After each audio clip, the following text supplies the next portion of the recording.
The president's national security advisor, John Bolton, in his first interview since meeting with Russian President Vladimir Putin this week in Moscow.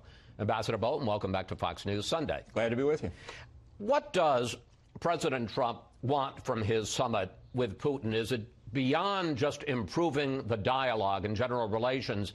Does he realistically hope for any breakthroughs on Ukraine or Syria or arms control? Well, I think the first point is that it's very important to have this bilateral meeting, not on the margins of a larger meeting like the G20, as he's been able to do before, but to have a conversation with Vladimir Putin that covers the full range of issues. I expect it'll be somewhat unstructured, certainly in their one-on-one meeting, but it'll give them a chance to go over some of these issues free of the pressure of immediate deadlines or crises. And I think in establishing that line of communication, the president has very much in mind. He wants to understand the Russian position, and perhaps more importantly, he wants Vladimir Putin to understand our positions. Now, if breakthroughs come from that, that'll be great. But frankly, having this meeting roughly a year and a half into the administration is a key fact. After the Singapore summit, here's what President Trump told our colleague Bret Baier about what he thought might be able to happen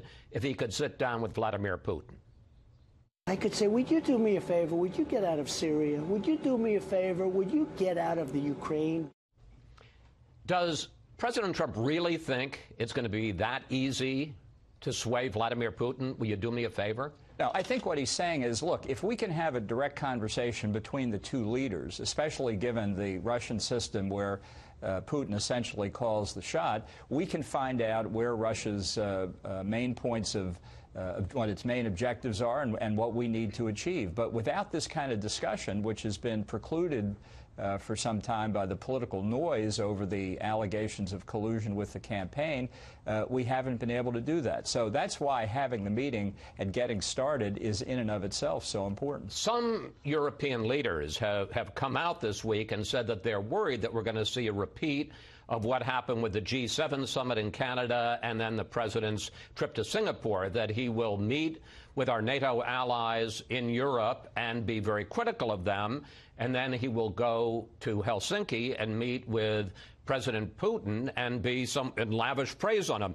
In Canada, the president reportedly said that NATO is as bad as NAFTA. Well, look, I was there in Canada. I didn't hear that remark. I'm not aware that he said it. I think there are a lot of stories that grow with the telling. But let's be clear, the NATO summit is an important meeting. I think the president has made clear to all European leaders he's met with that NATO is an important alliance for the United States, our most important. He just has a very precise idea that the NATO allies should live up to the commitment they themselves made to spend 2% of their budget on 2% of the gross national product on defense spending. But I think the point is that he seemed to be tougher on our allies at the G7 than he was on an adversary like him, and the concern among European leaders is if he does that same thing and is critical of NATO and then goes and praises Putin, that it weakens NATO vis-a-vis Russia. Yeah. Well, I don't read the way he conducted these meetings the same way. And I don't think anybody ought to have a case of the vapors over the discussions we have in NATO or the G7 versus discussions with Putin and Kim Jong-un. They're very, very different. The president treats them differently. He understands what the strategic interests are, and that's what he's trying to pursue. But let's look at some of the statements that President Trump has made with regard to Russia recently, and I want to put them up on the screen. He said that Russia should be invited back into the G7. In Canada, he reportedly told the other leaders Crimea, which Putin, of course, seized, is Russian because everyone who lives there speaks Russian. This week, he tweeted, Russia continues to say they had nothing to do with meddling in our election, and the Pentagon is reportedly studying pulling troops out of Germany. So the question is the president making concessions to Putin before the two men even sit down? No, I don't think that's the case at all. And that long list of things you just read, it's really an interesting catalog. Some things are true, some things are not true, some things are partially true. I don't think we have enough time for me to go through and parse each and every one of them. I think, though, it goes back to the main rationale to have a bilateral meeting between President Trump and President Putin. Let them discuss these issues and see exactly where there might be room for progress, or where we find there's no room at all. In my meeting with President Putin, he was very kind to go through the whole list of items on his agenda. I think there were some where it was clear our position was very, very far apart.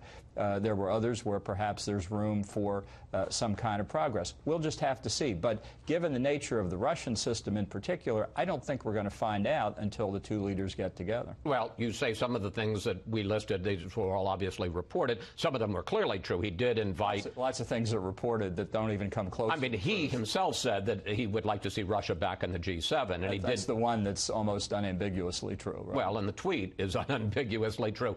Did he say at the G7 that Crimea is Russian because everybody there speaks Russian? And the reason I ask that is because between that and inviting Russia back into the G7, there's this argument that's been made that he doesn't want to punish Russia for its bad behavior invading and seizing Crimea. Right. I didn't hear him say that either, and I didn't see it in the notes. You know, a lot of things come out of these meetings. It did end with some disagreements with the other members. So a lot of this, I think, is potentially exaggerated. I think the key point is that where there are areas of disagreement, certainly with our closest allies, but also with our adversaries, the president's view is he wants to sit down and talk about it. All right. I want to ask you about one other specific thing on that list, which is that you have been very clear about Russian meddling in 2016. Last year, you called it an act of war, and after Putin denied meddling to President Trump at an economic conference, you said this. Everybody who has looked at the classified information says there's no doubt the Russians tried to affect the election. Vladimir Putin looked Donald Trump directly in the eye and lied to him. And I think that's the single most important takeaway coming out of this meeting. Is President Trump, you love it when I play these old clips. I love watching myself, absolutely. Is President Trump as clear as you are that, forget the issue of collusion, that Russia meddled in the 2016 election? And if so, why would he retweet their denial this week at the same time attacking the FBI? Yeah, I think the president has already said that he's going to raise the question of Russian meddling again with Vladimir Putin. He said it this past week. Does he believe it happened? And well, I'll tell you what President Putin said to me, through the translator, of course, that she said there was no meddling in the 2016 election by the Russian state. So I think it still raises the question. I think the president will want to have a conversation about this and say we don't want to see meddling in the 2018 election. So are you suggesting that maybe, do you have doubts that the Kremlin was involved? Look, I think the intelligence is what I said it was before. I haven't changed my mind on that, and I think it's something that we're concerned about. That's why the president's going to speak with him about it again. All right. We haven't had a chance to talk since Singapore, and I'd like to ask you briefly about the North Korean summit. After the summit, President Trump said that North Korea is no longer a nuclear threat to the U.S., but as you well know, there are new reports this weekend that U.S. intelligence has concluded that Kim is trying to conceal the full range of his arsenal and, in fact, has no intention of giving it all up. Have you seen those intelligence reports? Do you believe them? And is Kim playing us? Well, look, I'm not going to comment on any reports, true, untrue, partially true, about intelligence. There's a good reason why leaking intelligence is a criminal offense in this country. It harms the United States when it happens. It gives away a lot of information to our adversaries. I'll just say this, not answering the specific reports we've seen over the weekend, but I will say this. We are using the full range of our capabilities to understand what North Korea is doing. It doesn't profit the possibility of eliminating North Korea's nuclear weapons to talk on a day-to-day basis. They're doing this, they're not doing this, they're doing the other thing. There's nobody involved in this discussion with North Korea in the administration who is overburdened by naivete. We've seen how the North Koreans have behaved before. The president's been very clear he's not going to make the mistakes of prior administrations. We're going to pursue this, and we'll see what happens. That's, I think, what the next step in the discussions will be. I want to get two final questions in the time we have left. Back when you worked for Bush 43, you called Kim's father a tyrannical dictator and North Korea a hellish nightmare. And they responded in kind. One of my favorite lines of all time, they called you human scum and a bloodsucker. You called it a badge of honor. Here we can see you sitting at the same table with Kim in Singapore. Was there, and I know you met with him, you shook hands with him, was there any recognition of the fact that you and Pyongyang have history? You know, they also called me a very ugly fellow, which I can deny that. That's fake news. Home. But at one point at our lunch, Kim Jong-un said to me, you know, the two of us have to get a picture together. I want to take it home and show my hardliners you're not such a bad guy. And how did you feel about him saying that? Wonderful. Well, it was good for the meeting. Finally, Mexico is voting for president today, and it appears very likely, almost certain, that this man, Andres Manuel Lopez Obrador, the leftist candidate, will win. He said recently Mexico will not do the United States dirty work stopping Central American migrants heading north, and he will defend the right of all migrants who need to leave their towns to go and make their life in the U.S. Is AMLO, as he's called, is AMLO going to be trouble for the Trump administration?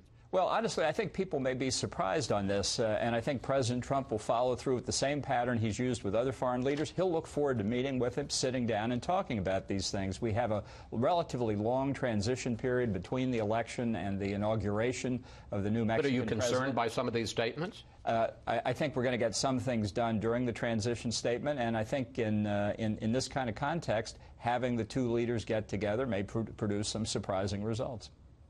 Ambassador Bolton, thank you. Always good to talk with you. Please come back, sir. Will do. Thank you.